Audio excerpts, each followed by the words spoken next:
Hey guys, Anthony 4x4 Diesel. Welcome to part 2 of D4D Hilux Common Problems and Solutions on Unsealed 4x4. If you haven't seen part 1, the first one, you might want to go and watch that.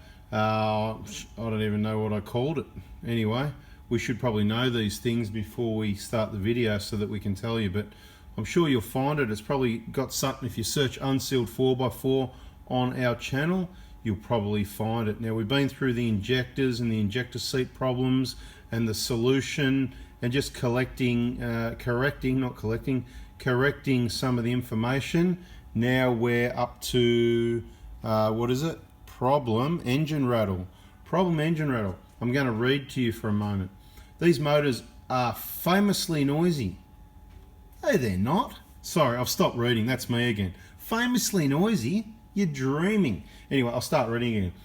These motors are famously noisy, especially when cold. They can be noisier when cold, but not famously. That was me speaking, sorry. I should really, if I'm going to get quote, unquote, it's going to get difficult. I know it was probably hard in the first video, but hopefully you figured out most of the time when I was reading and when I was speaking.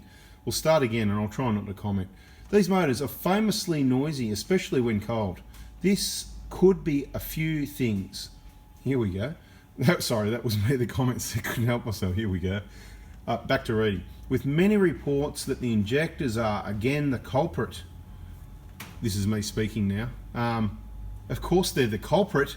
If there's a culprit in the whole situation, I mean, it's just an engine. It's got 4 cylinders or 6 cylinders or 8 cylinders or whatever. It's got compression and it's got an injector. After all, injectors control everything. It's all got to do with the injection. Anyway, back to reading.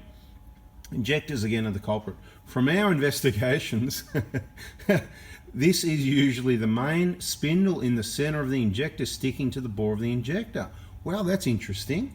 That's actually not bad. That's pretty good.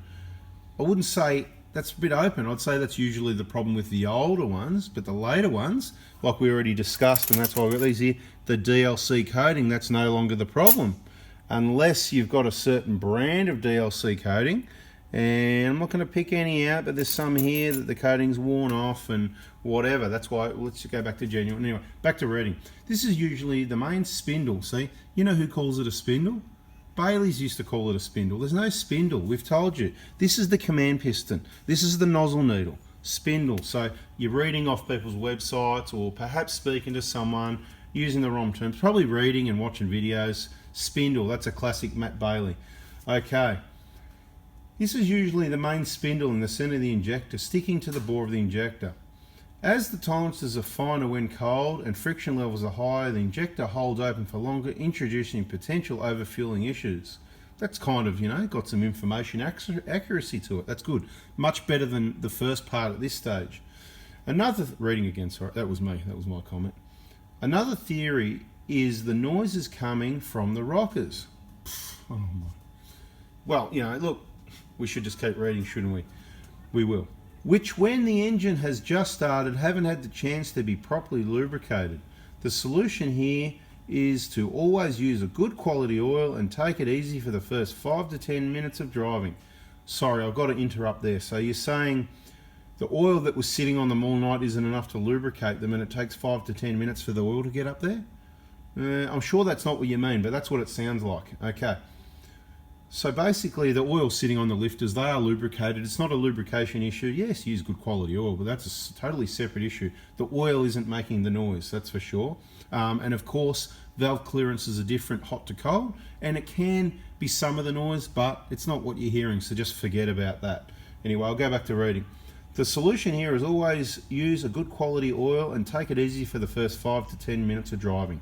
I'm stopping reading. I just want to say that's what I recommend doing until your coolant temperature is up to normal operating temperature. Should always take it easy on any engine, especially a diesel, because it's not something that revs anyway. Keep it under 2,000 revs. Just nicely, gently on the accelerator is going to be your friend for looking after any engine.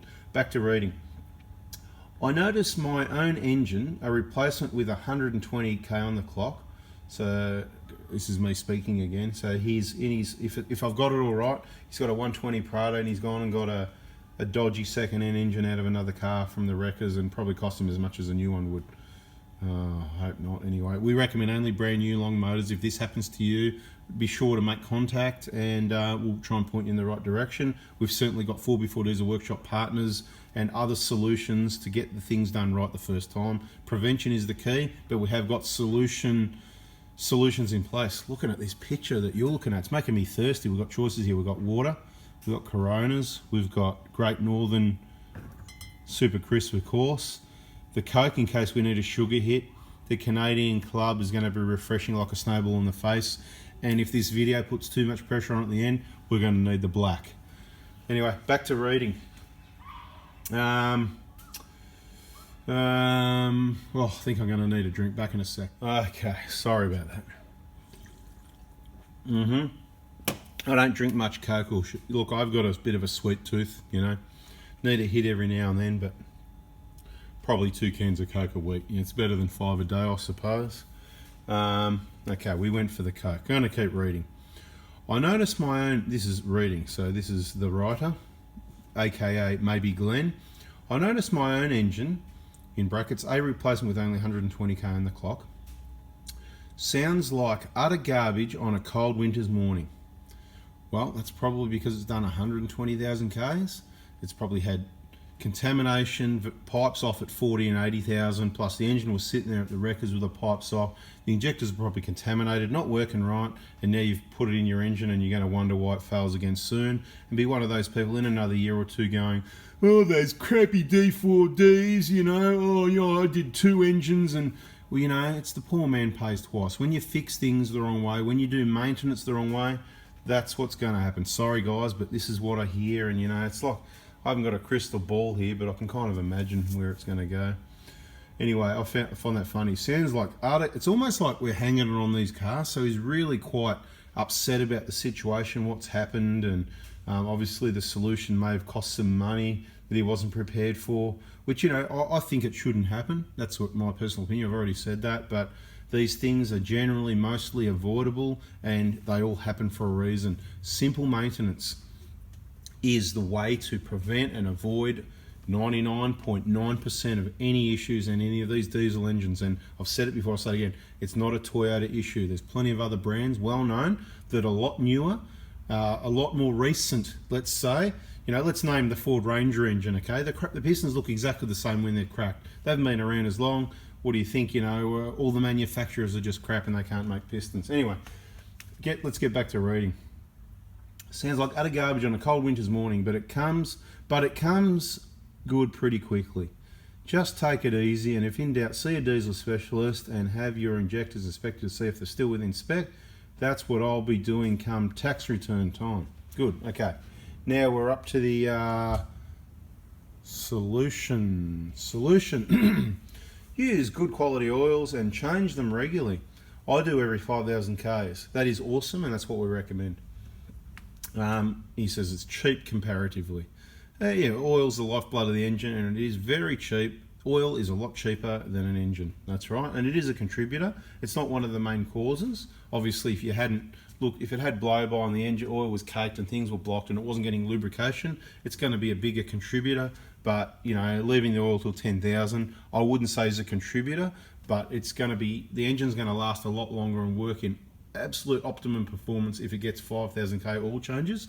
In diesels, it just works so much better. Even in petrols, I recommend it in any vehicle. Whatever the service schedule is standard, 10, 12 and a half, 15,000 Ks, do the oil in between. Okay, we've said that in other videos. Okay, valves should be inspected every 40,000 Ks apparently. Sadly, adjustment is quite involved thanks to the bucket and shim design. Well, it's not a bucket and shim, it's just you can call it a bucket, it's really called a lifter, but we call them buckets, right? It is a little bit involved, it is quite involved, yeah, I'll agree with that. But the good news is you forgot to put in there, you never need to adjust them, they're never out. That's why you don't need to check them, okay? Which is what I said in the first video. The checking them and changing these every 40,000, I'm going to save you the labour on that. The labour to get the injectors out and do it properly without contamination. It's a big job, it's quite extensive, all the cleaning and replacement parts, expensive little parts that are single use only, like these are $6 each, right? Those little return line washer gasket things are genuines, 13 each, there's 5 of them. It's going to cost you $100 in parts. These O-rings, they're $4 each, you know. You can go and get whatever ones, of course you can, but genuine's the right material, the right size, going to work the best. So you're up for over $100 just in that, and then you've got valve cover gaskets, nozzle seals. You may need to replace the pipes because they might leak, and if you're doing all the labour and all that work, that's where I say you may as well just throw the injectors at it. So what you do is you do it based on averages. We've seen thousands of these. We know how long the injectors last. Leave the damn thing alone, leave it sealed so you don't have any problems, and there's dozens and hundreds of people that have experienced and know what I'm talking about. They're sitting there watching this going, yep, you were right, and it's not about right or wrong, it's just what it is. We know this from experience, okay? Anyway, back to reading. It is quite involved thanks to the bucket and shim design. Have your injectors inspected regularly and have a seals replaced every 40,000. A decent mechanic will be able to test the injectors and see if they're still within spec. Now that's pretty good information. If it's an 05, 6, 7, 8, 9 like your 120 Prado, if it's the car and person I think it is, that is correct. But for the newer ones, September 09 onwards, which was over 10 years ago, you can't rely on diagnostics alone. You've got to look at the smoke, you've got to listen to the noise, which the noise is hidden by the software.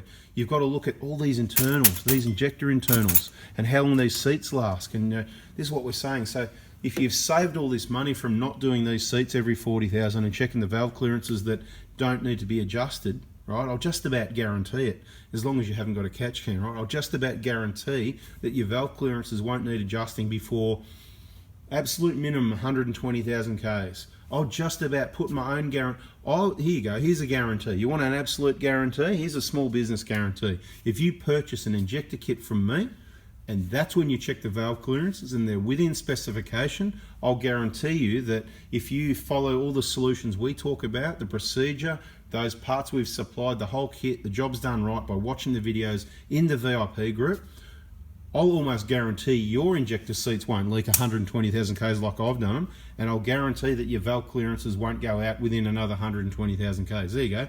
I'm making a guarantee on your car, okay? What's the guarantee? If they go out, get the vehicle to me. I will check them myself and investigate and work out, and there's going to be a reason. The reason I'll do it, because it's not going to happen. It's going to be a 1 in 100,000 cars or 1 in 10,000. I don't care if I do 1 in 10,000. I'm going to check them, right?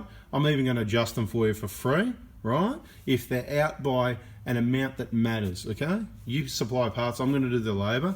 Now let me be clear about this when I say out. Now quite often on the inlet side we'll see, okay, so the minimum's 0.2, the maximum's 0.3, they set them at 0.25. They slowly close up, they go down to about around about 0.2. They're probably, yours are probably going to be above 0.2.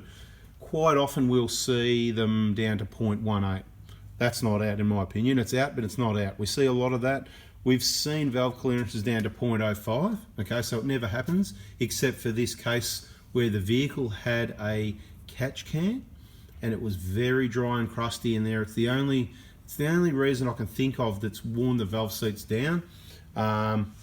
It's the only one we've ever seen in the years and years and years and haven't even heard of. You know, we supply injectors, but you get my drift, right? So if they're 0.18, 0.17, no, I'm not calling that out. If you find one that's 0.1, here you go, this is what I'm saying. If they're never adjusted, it's a hard one because you can't prove that you didn't adjust them, but if they've never been adjusted and they somehow close up and there's no valve clearance left in 120,000 Ks after you've done your injectors. Example, you do your injectors at 170,000 Ks as recommended, you check them, you go, oh, Ant, they're 0.18, 0.2, 0.22.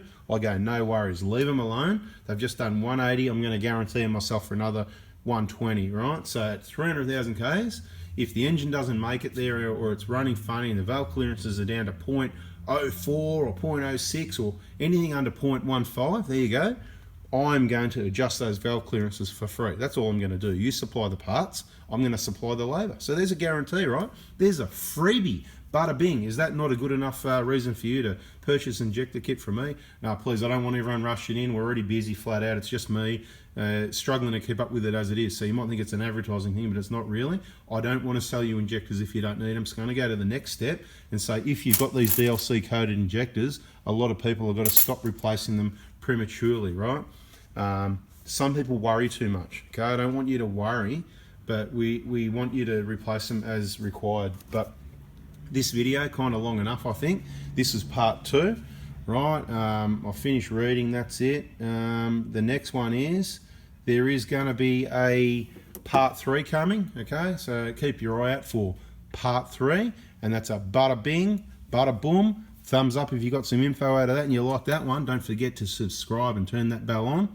And in the comments, I'd love to see what's your choice out of a Corona, a Great Northern, a Canadian Dry, or a black, Canadian Dry black. Let me know in the comments. I'll be looking out.